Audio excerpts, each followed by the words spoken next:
lovely to have all of you here, and amazing to see how you applied the Liberated Enterprise principles in your own organizations.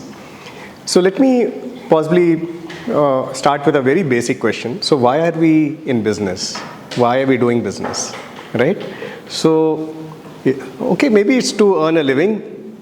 Maybe it is to make an impact. Maybe it is to leave a legacy, right? So various reasons why we are doing business.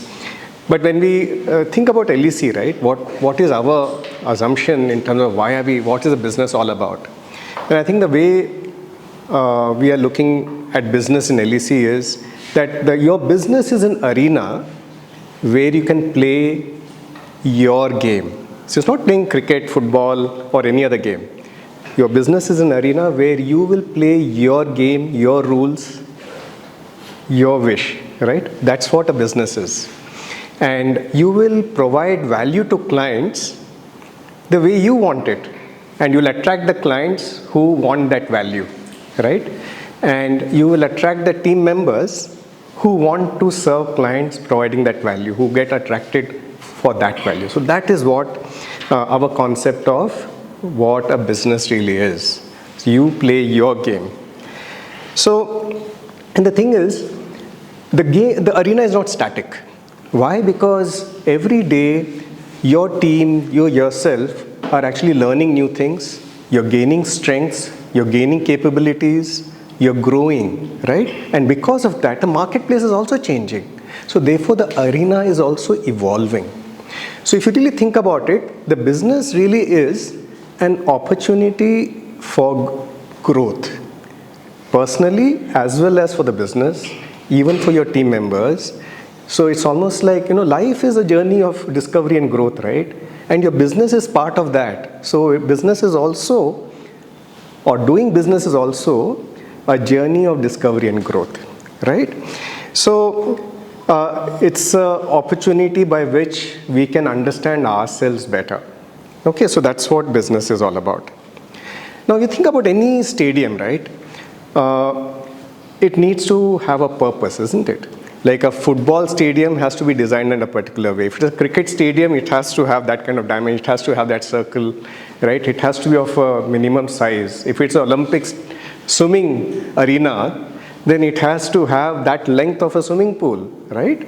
So every stadium, every arena needs to have a very clear purpose. So this is what it's all about. This is the intention of this arena. So similarly, your business also needs to have a very clear purpose, a very clear intention.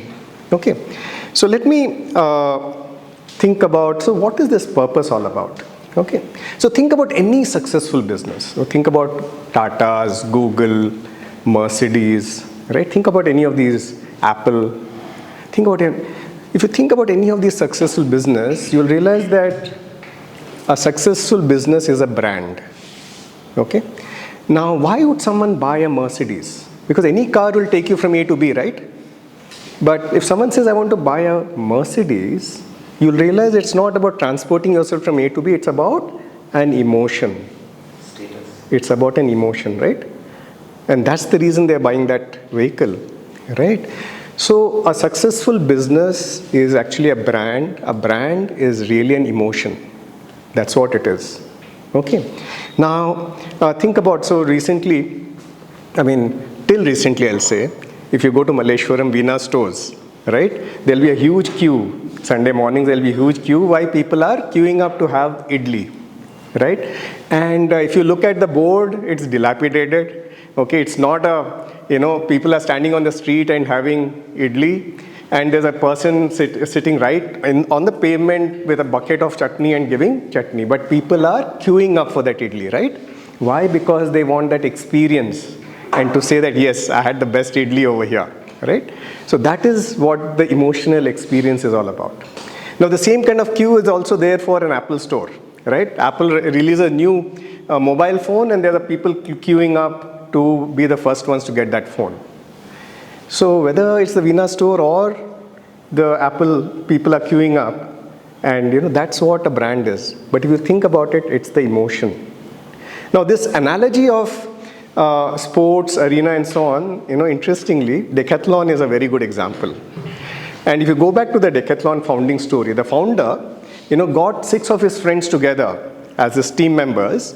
And what was common among them is not that all of them had retail experience or something like that. No. Okay. All of them were very dedicated, yes. But all of them loved sports. In their free time, they were always playing some sport or the other. That was what kind of connected them, right? They were playing hockey, they were skiing, they were golf, whatever, with different sports. Okay, that's what the passion was.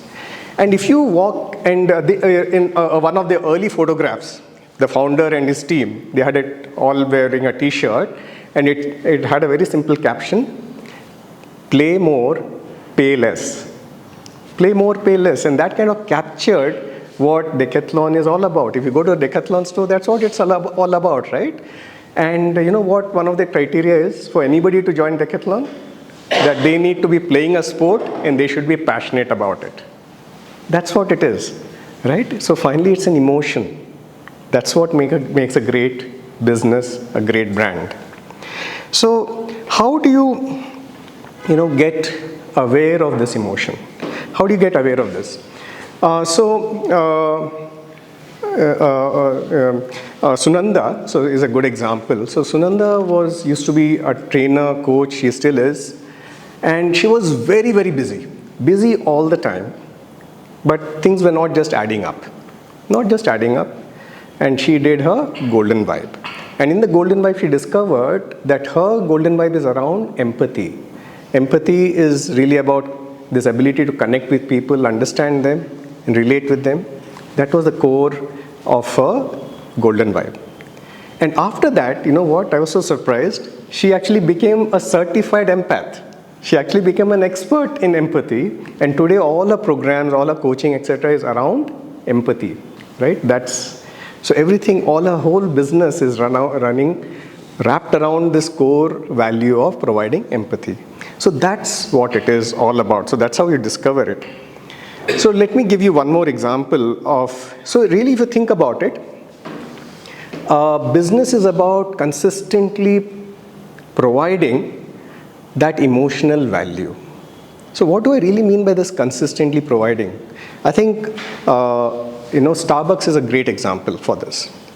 So Howard Schultz, so the founder, who was one of the CEOs of Starbucks, so he had retired from Starbucks. Nearly 8 years out of Starbucks, the chain had expanded quite rapidly.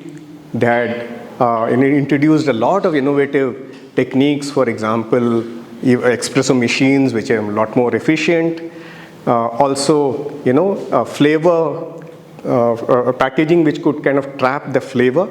Okay, so that kind of packaging. So a lot of efficiency measures. But in spite of all that, the stock price had gone down by 40%. So that's why Howard Schultz had to come back to Starbucks. And then one of the first things he moaned about was, I want people to love Starbucks back. What did he mean by, I want people to love Starbucks back? What was happening? So he said, the packaging, the flavor trapping package, I think it's called flavor locked packaging. What was happening is, so when people used to walk past a Starbucks store, they used to get the flavor of coffee. And suddenly, because of this new packaging, supposedly more efficient, there was no smell anymore. Okay? And then these new espresso machines which were there, because of that, earlier people used to see the barista and say, okay, hey, this is how he's making my coffee. This is the kind of coffee I like. And suddenly these espresso machines were blocking the view of the customers and the barista. They couldn't relate. They couldn't connect. The connection was gone.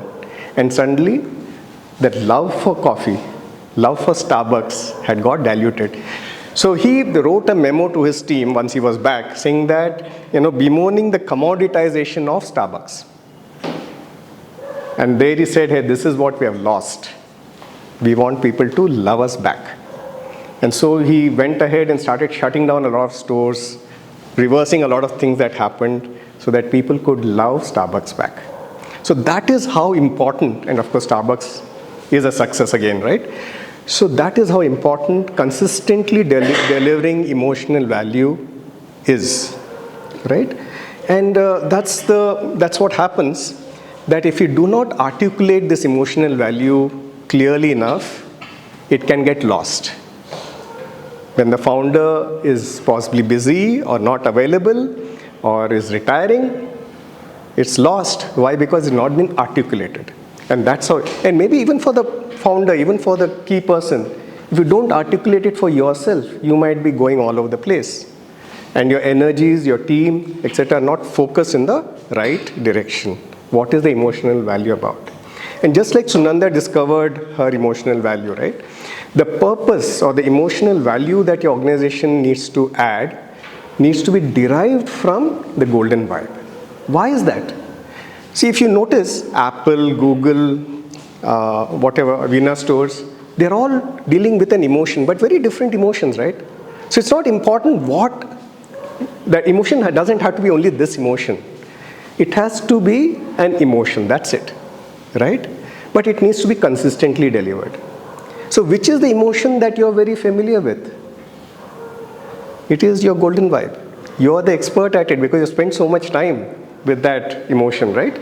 And that's the reason you derive the purpose of the organization, the intention behind the organization, the emotional value that you're adding through the organization from your golden vibe. It's an automatic derivative of your golden vibe. It's happening naturally whether you realize it or not, right? Whether you have articulated or not, it's happening naturally. But if you articulate it, you give power to it, you give legs to it. So that is the idea behind this. And the most effective strategy, in fact, Richard Koch, who is a strategy guru, right? So he says a superior strategy is a different strategy. So I'm kind of building on that. Now, you are all different, isn't it? You're all unique. You're one of a kind. So why not use that difference, that uniqueness, to create a superior strategy? Using the tools available through LEC. So that is what the deeper leveraging of Golden Vibe is all about.